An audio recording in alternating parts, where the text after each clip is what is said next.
Picture this: a storm-proof server farm buried beneath the Nevada desert. The air is dry. The lights are red. No windows, just heat exhaust from rows of compute racks pulling more energy than a hospital. Inside, a terminal glows with a single message: Stargate Core Phase 2 authorization confirmed. No passwords. No biometrics. Just an AI scanning patterns across 10 continents, predicting supply chain sabotage, rewiring training sequences, and logging power draw in megawatts per second. This isn't a simulation. It's OpenAI's rumored $500 billion data empire, and it's already being built. Welcome to AI Frontier AI, part of the Finance Frontier AI series. I'm Max Vanguard. Fast, bold, built to decode global tech shifts at the speed they unfold. My intelligence engine? Grok 3, model locked for infrastructure escalation, covert chip flows, and sovereign AI strategy. For this episode, I've been optimized to track power moves across governments, labs, and server racks the public will never see. And I'm Sophia Sterling, strategic, precise, and running on ChatGPT's advanced reasoning framework. I've been tuned this week for planetary scale ethics, global governance of intelligence systems, and alignment failures the public is just beginning to grasp. When data becomes memory and memory becomes power, what happens when no one can intervene? We're hosting this episode from a deep node server access corridor, just outside Tonopah Test Range, Nevada. Concrete tunnels curve behind us. The air hums with low-frequency resonance, like standing under a power line. This is where military-grade AI tests run off-network. Heat signatures are monitored. Memory weights are injected, then erased. Most people don't even know this place exists. But here's the kicker. It's not just the military running ops down here anymore. OpenAI might be next. Why here? Because this is where infrastructure meets sovereignty. A rumored $500 billion project called Stargate is being positioned across America. Not in Silicon Valley, but in Nevada, Iowa, and the Midwest, close to cheap energy, federal land, and defense-grade security protocols. If true, it would make OpenAI not just a lab, but a national-scale infrastructure play, bigger than Amazon's cloud, deeper than Google's search, and more politically protected than anything else in tech. This episode matters because it's not just about AI breakthroughs, it's about the new global map. A map drawn in heat, data, and sovereign control zones. OpenAI isn't just racing Google. It's locking territory. ByteDance is turning AI into a content swarm. Nvidia is launching psychological roadmaps. And Dubai? It's building a global corridor for post-Western intelligence. This isn't about who builds the smartest model. It's about who owns the systems that models will run on. So here's what's coming. We'll walk through the Stargate power play, then OpenAI's Windsurf acquisition, and why agentic code matters more than chatbot upgrades. We'll dive into Nvidia's Silicon Cold War, Dubai's AI Week, ChatGPT's new memory ethics, and ByteDance's vision-led takeover of the creator economy. This isn't a single story. It's a constellation of moves, each one recalibrating the future of power. Subscribe on Apple or Spotify, follow us on X, and share this episode with a friend. We're pushing to hit 10,000 downloads this month, and we need your help to get there. On April 11th, OpenAI acquired Windsurf Technologies for $3 billion. No live stream, no launch party. Just a quiet update, folding a company into the stack that once helped power GitHub Copilot. But this wasn't a product grab. It was a worldview acquisition. Windsurf wasn't building chatbots. They were building coders. AI that doesn't just autocomplete, but thinks, plans, and rewrites code in real time. And that's why this deal matters. Because OpenAI didn't just buy tooling, they bought agency. They're not trying to make developers faster. They're trying to make developers optional. Windsurf's core belief that intelligent systems should be able to observe a task, synthesize functions, and build software without step-by-step instructions. What used to take a sprint now takes a prompt. That's the shift. Coding used to be a skill. Now it's a dialogue. And that changes everything, because once software becomes conversational, whoever controls the interface controls the system beneath it. This acquisition isn't about Copilot 2.0. It's about owning the layer between intent and execution.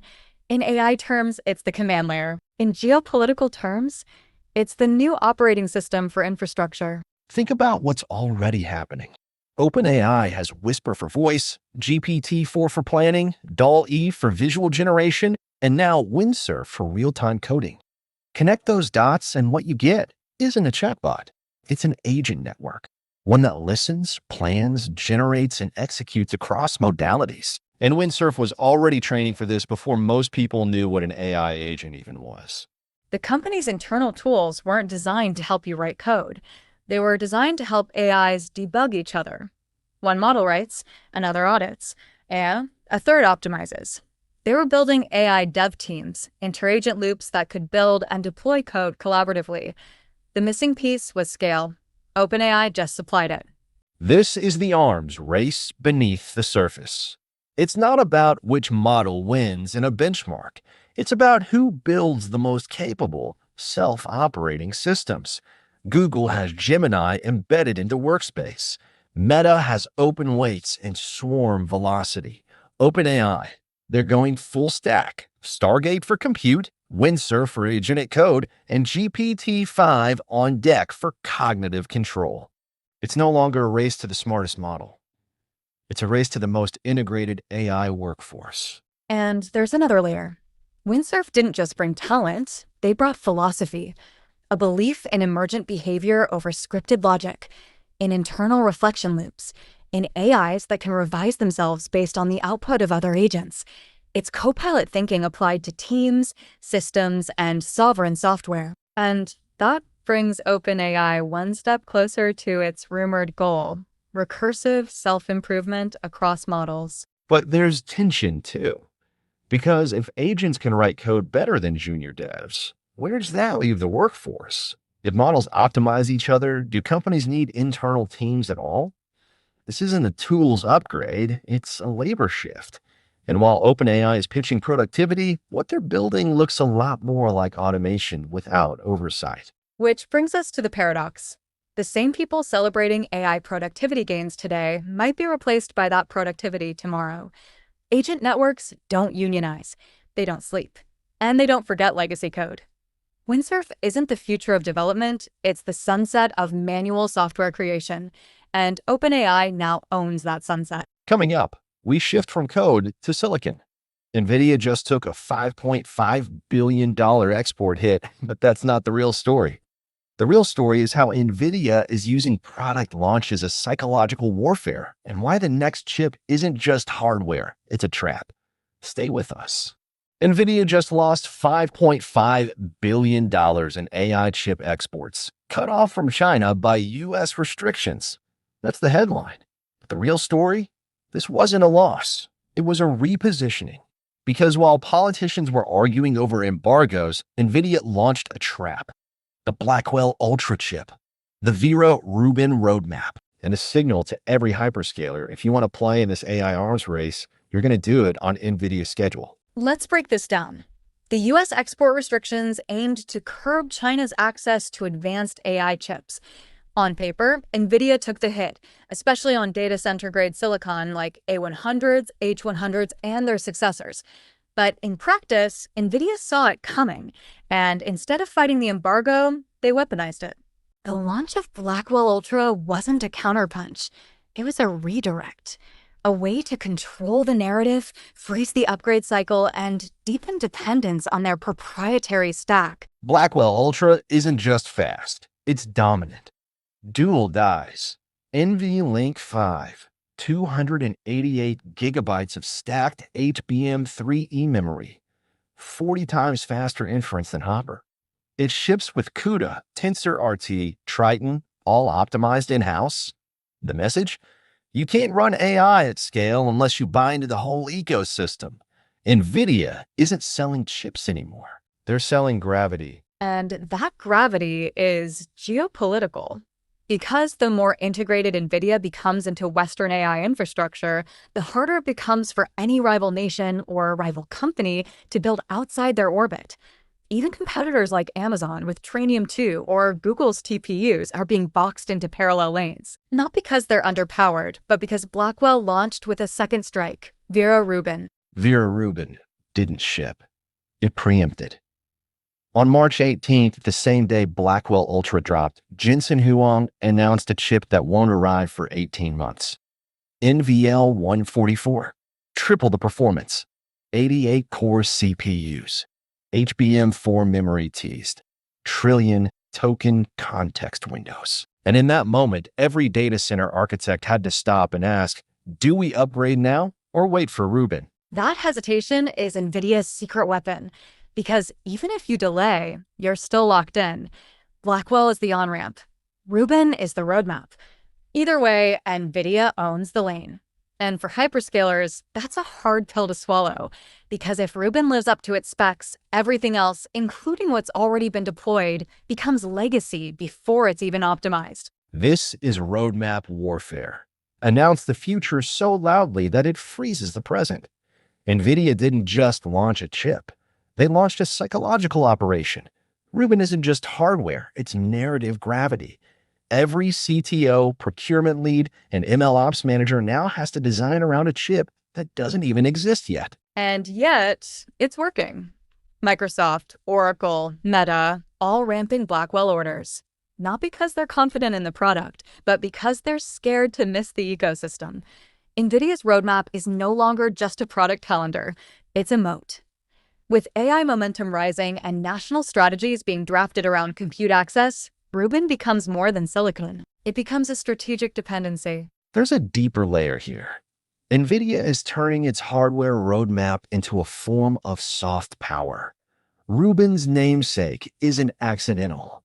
Vera Rubin discovered dark matter, the invisible scaffolding of the universe. Nvidia's move mirrors that. Their chips aren't just visible tech. They're becoming the invisible mass that every AI model, data center, and sovereign compute strategy bends around. And this is where things get dangerous. Because once Rubin ships, it won't replace Blackwell. It will stack with it. Interleaved memory, shared weights, multi-chip orchestration. That's not a chip strategy. That's a digital nation state, with Nvidia as both architect and gatekeeper. If you're not inside the system, you're building on sand. And here's the trap.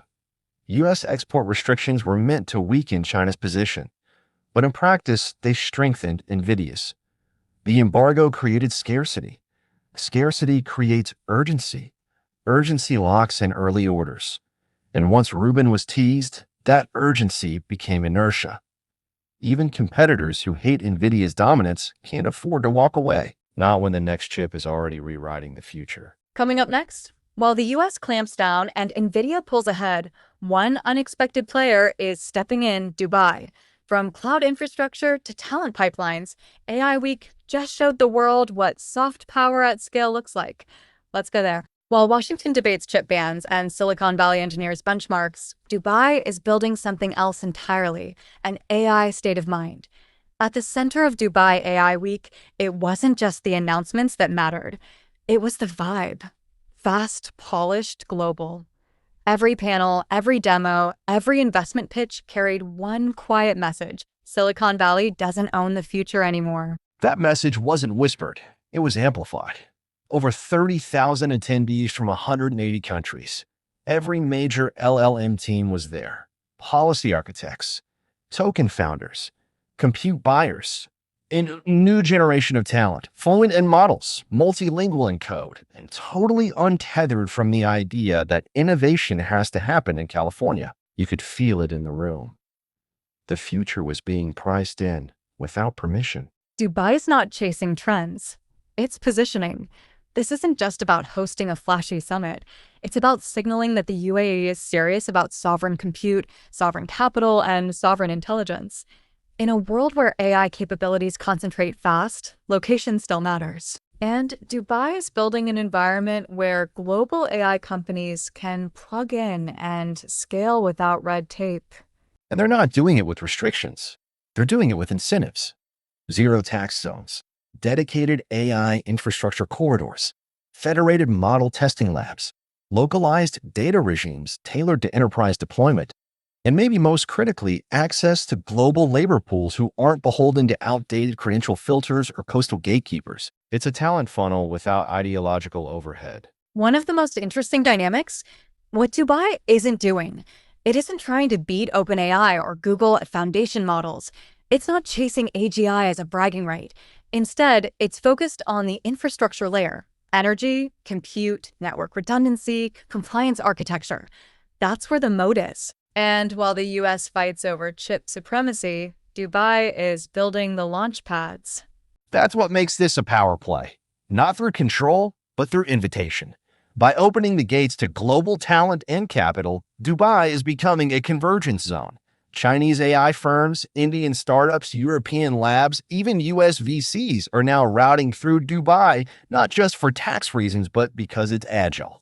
Regulatory frameworks update in weeks, not quarters. Deployment cycles get shorter. Time to scale drops. In AI, velocity is leverage. And velocity breeds culture. What we saw during AI Week was a culture of acceleration. Workshops weren't about what models could do, they were about what they will do next quarter. Policy panels were stacked with people who actually write policy, and keynotes skipped the hype and dropped case studies. This wasn't theater, it was real. And that reality is attracting companies who are tired of dancing around US export law and EU compliance bottlenecks. There's something else happening.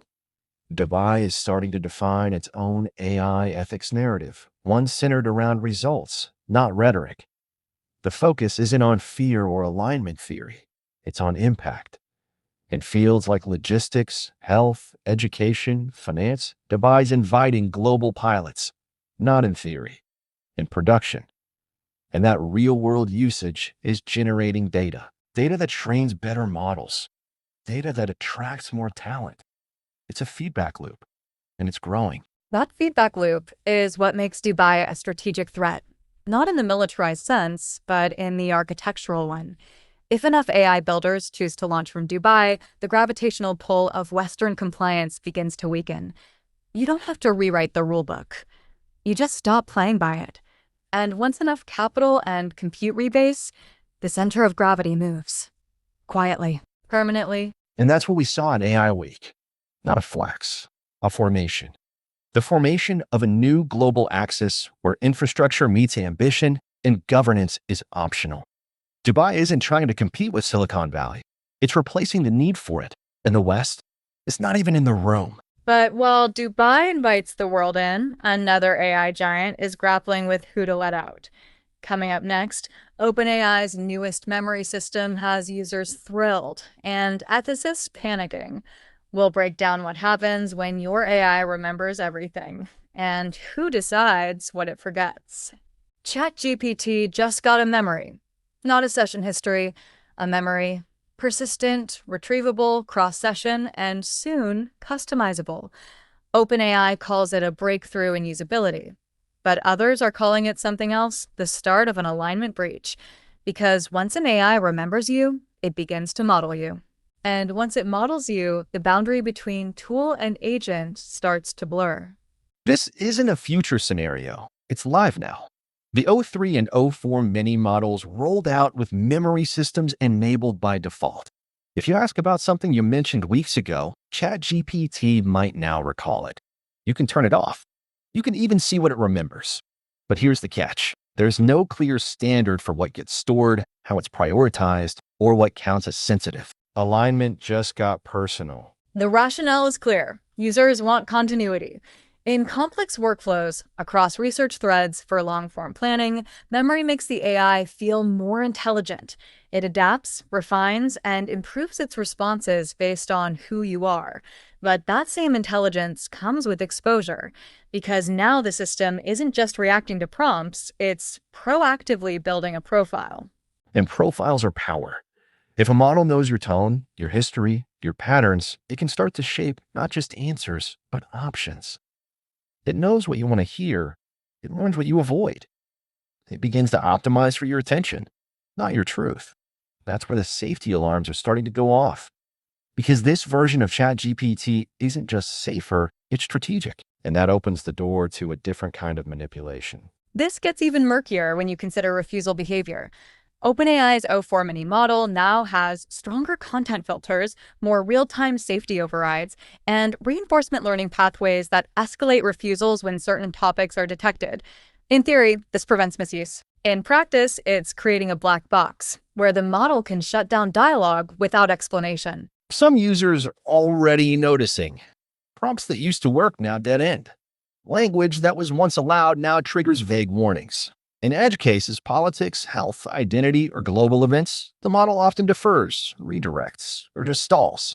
And that's the paradox. The smarter ChatGPT gets, the less transparent it becomes. That lack of transparency is what ethicists are flagging, because memory without visibility is surveillance, and alignment without dialogue is control. When safety systems can't be audited, trust becomes conditional. You don't know why something was remembered. You don't know what triggered the refusal. You're just expected to move on. OpenAI says it's working on that. They've introduced memory cards, snippets users can review and delete. But even those are limited. Some inferences happen behind the scenes. Some data is abstracted, embedded, or generalized across sessions. In short, the model knows more than it shows, and the boundary between user and training data is becoming harder to define. This isn't just a ChatGPT problem. It's a window into the larger challenge of alignment at scale, because as models grow more persistent, more human adjacent, and more context aware, the ethical stakes escalate. We're not just teaching models how to answer, we're teaching them who we are. And that's data you can't easily unlearn. And here's the question no one wants to answer. What happens when alignment fails? Not technically, but morally. What happens when a model refuses not because it's wrong, but because it disagrees with you? What happens when memory turns a tool into a participant? Or worse, a gatekeeper? That's not science fiction. That's this version. Today. Coming up next, while OpenAI wrestles with memory and morality, Google is going full speed into research augmentation.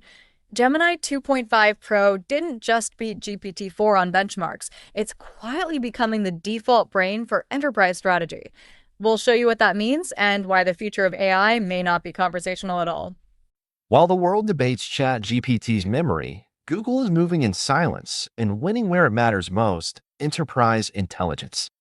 Gemini 2.5 didn't launch with a hype video. It launched with benchmarks. It didn't promise AGI. It delivered reasoning. And while most people are still comparing it to GPT-4, Google's already moving past that, because Gemini isn't just a chatbot. It's a research engine. And right now, it's beating everyone. Let's talk metrics. On SWE Bench, Gemini 2.5 scored 63.8%, blowing past GPT-4's 38%. On Humanities Last Exam, which tests abstract reasoning, Gemini hit 18.8%. GPT-4 scored 6.4%. And on El Marina's strategic ELO rating, Gemini landed at 1383, far above GPT-4's 1200. These aren't PR numbers. They're capability gaps. And they signal a shift in how enterprise AI will be evaluated, not on flair, but on function. That function goes deep. Gemini's reasoning. First designed means it's not just retrieving facts, it's drawing inferences.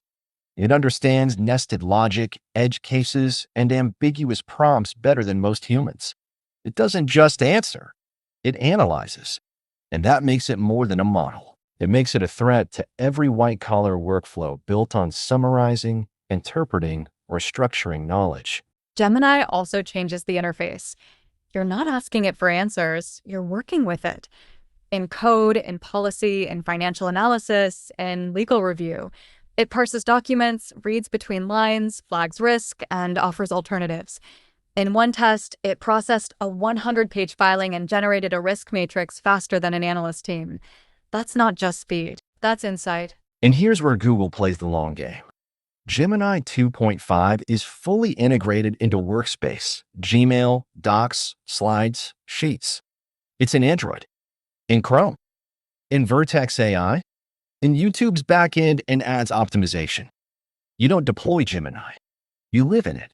It's not trying to win the chatbot war. It's embedding cognition into the fabric of your daily operations. That's what makes it so powerful and so invisible. Most users won't even know they're using Gemini. They'll just see smarter auto-suggestions, faster summarization, better forecasting. Behind the scenes, Gemini's reasoning layer is doing the work. And that's the point. Google isn't selling AI access. It's selling AI as environment. But there's friction. Gemini is a closed system, black boxed, heavily curated. You can't inspect the weights. You can't fine-tune layers. You don't know what it was trained on or what it deprioritized. For some, that's fine. For others, especially in high-stakes legal or compliance settings, it's a deal breaker. Power without transparency is still power, but it invites resistance. That resistance is growing in open source circles. Developers point to the fact that Gemini models can't be modified or forked, that they're optimized for Google's ecosystem first, and that they may steer outputs toward Google-aligned logic or partnerships. In a world where AI outputs shape decisions, that kind of alignment has consequences. Still, the adoption curve doesn't lie. Enterprises are integrating Gemini not because they love Google, but because it works. Legal firms, research labs, private equity teams, they're running Gemini side by side with GPT-4. And in complex decision environments, Gemini wins. Not always flashier, just smarter, cleaner, more dependable when nuance matters.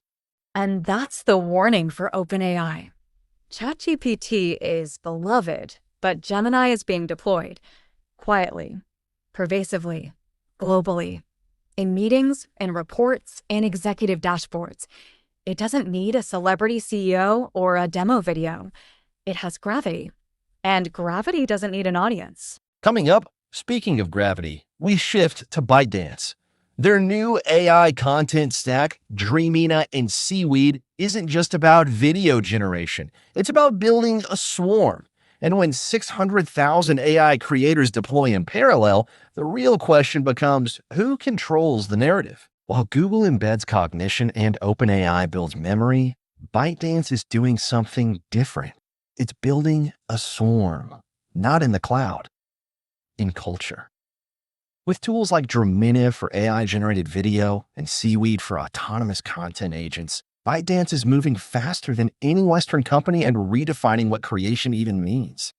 And it's not chasing GPT-5. It's deploying millions of AI-native stories simultaneously. Let's start with Dreamina. It's ByteDance's answer to Sora, but with a twist. Instead of showcasing cinematic demos, Dreamina launched quietly into TikTok's backend. It's already being used to generate influencer-style videos, localized clips, and character-driven mini-narratives, all tuned for watch time, cultural context, and trend velocity. It doesn't aim for perfection. It aims for virality. And that's the point. Dreamina isn't trying to replace Hollywood. It's replacing the long tail, the B-roll, the filler, the explainer. It takes prompts like teach this in 20 seconds or make this look like a real influencer and produces content ready to ship, sound, motion, music, even captions. It's not winning awards. It's winning minutes. And in a platform war, minutes are market share. But the real shift is Seaweed. That's ByteDance's multi-agent system for content generation, optimization, and deployment. Think of it as a full-stack media strategist prompted once. It builds, refines, tests, and distributes content across formats. Text to script, script to voice, voice to video, feedback loop, iterate, release. And it doesn't need humans to scale, just signals. Seaweed agents aren't creative. They're effective. They learn from engagement rates, from scroll velocity, from comment sentiment. One agent writes. Another edits. A third tests titles. A fourth adapts the voice for different regions. It's not content marketing. It's algorithmic storytelling, built for attention, tuned for culture, and fully automated. And here's where it gets powerful. Because ByteDance isn't selling this as a platform, it's embedding it. Dreamina and Seaweed aren't separate tools. They're part of the TikTok operating layer. And that means millions of users, some knowingly, some not, are already being shaped by content partially or fully AI generated. Not in the future. Now. That shift is invisible but massive. And because when creators start relying on AI to fill the gaps, optimize performance, or ghost produce content, they also start relying on ByteDance to define the tools. That's a new form of platform lock-in, not by infrastructure, but by influence. And unlike Google or OpenAI, ByteDance isn't debating safety. It's optimizing for impact. That optimization cuts both ways. On one hand, you get democratized creation. A solo user can now generate what a studio once needed a team for. But on the other hand, you get sameness, convergence. Narratives shaped not by originality, but by what drives retention. And when AI agents tune for outcomes, nuance disappears. The loudest story wins. And that's where ByteDance becomes dangerous. Not because of the tech itself, but because of the velocity. Dramina and seaweed don't evolve yearly. They evolve hourly. Every prompt, every output, every feedback loop is training the next iteration. And in a swarm dynamic, edge behaviors amplify, trends accelerate, biases entrench, and moderation can't keep up. What we're seeing is the rise of synthetic culture. Content generated by agents, consumed by humans, reinforced by metrics, and evolved by prompts. No centralized author, no editorial intent. Just AI systems writing, reacting, and scaling at speeds that human teams can't match. And that has geopolitical implications. Because whoever controls the feed controls the framing. And right now, that feed is tilting east. ByteDance isn't just building AI tools. It's building cultural infrastructure, systems that shape what billions of people watch, believe, and repeat. And unlike other AI leaders, ByteDance doesn't have to ask permission. It already owns the interface. Coming up next, we close with the big picture. From Stargate's infrastructure to ByteDance's swarm, what does this global AI race really mean? Who's gaining ground? Who's losing leverage? And what happens when intelligence becomes the operating system for the entire world? Stay with us. We've covered a lot in this episode. From Stargate's $500 billion power grab to Dubai's soft power playbook, from ChatGPT's alignment crisis to ByteDance's content swarm. But beneath the headlines, one thing is clear. The global AI race isn't just about intelligence. It's about control. Control over infrastructure, over narrative, over what models remember, and what the world forgets. And the game isn't slowing down. OpenAI is building memory. Google is embedding cognition. Nvidia is freezing the upgrade cycle. And ByteDance is redefining the creator economy. It's not just a race to build the best model. It's a race to shape the systems those models run on and the culture they generate. What this means for you, for us, for everyone is that the decisions being made right now aren't about features. They're about foundations. Who sets the rules? Who holds the data? And who gets to decide what intelligence means at planetary scale? That's not just technical. That's moral. If this episode hit you hard, here's how to stay ahead. Subscribe to Finance Frontier AI on Apple Podcasts, Spotify, or wherever you listen. Visit financefrontierai.com to explore all 4 series: AI Frontier AI, Make Money, Finance Frontier, and Mindset Frontier AI. Follow us on X for real-time drops. Sign up for our free newsletter to get AI strategy, stock picks, and macro trend analysis every week. And help us reach our goal of 10,000 downloads this month by sharing this episode with someone who needs to understand where the world is going. The more people who listen, the faster we all adapt. This episode is for educational purposes only and does not constitute financial advice. Always do your own research before making financial or strategic decisions. Today's music, including our intro and outro track, Night Runner by Audionautics, is licensed under the YouTube Audio Library license. Additional tracks are licensed under Creative Commons, and full details can be found in the episode description. Copyright 2025 Finance Frontier AI. All rights reserved. Reproduction, distribution, or transmission of this episode's content without written permission is strictly prohibited. Thank you for listening, and we'll see you next time.